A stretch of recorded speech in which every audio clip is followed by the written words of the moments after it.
In the wake of ongoing U.S.-Israeli strikes on Iran, some Texans have been quick to voice their criticism or support. Fox 7's Marco Bittnell joins us live from outside the Capitol with the very latest. Marco.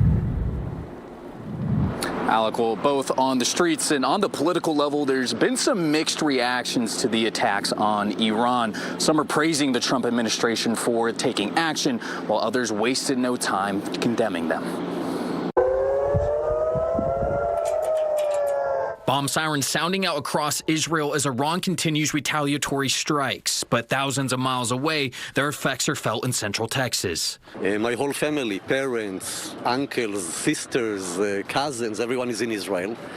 Right now sitting in shelters. Rafael Tuval left his home country of Israel 26 years ago, but his family still resides there. As bombs continue to fall, he says their hope outweighs fear. People are afraid. There are alarms all the time. Missiles are falling in Israel. But at the end of the day, I think the people of Israel are very strong, and we believe that we need to finish the work. For Rafael, military force in Iran was the only option left on the table. We cannot let Iran threat the world with a nuclear war.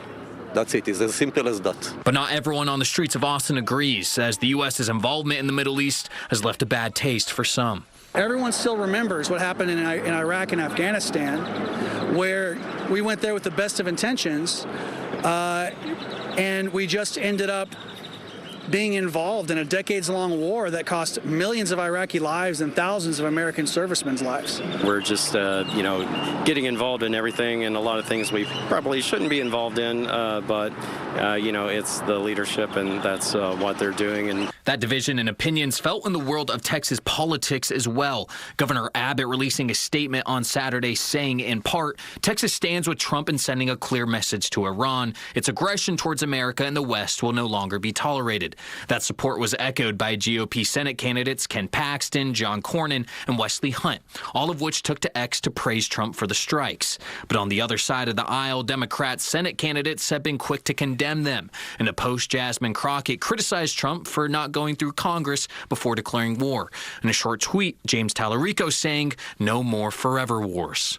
Now is the time to seize control of your destiny and to unleash the prosperous and glorious future that is close within your reach. After the strikes, Trump briefly speaking to the Iranian people, saying what's next could now be in their hands. I really hope that right now they have enough power and enough courage to change things. It's time for revolution in Iran. Definitely not for any war of any kind. A lot of innocent people are going to get hurt and die, but that's kind of how it is these days.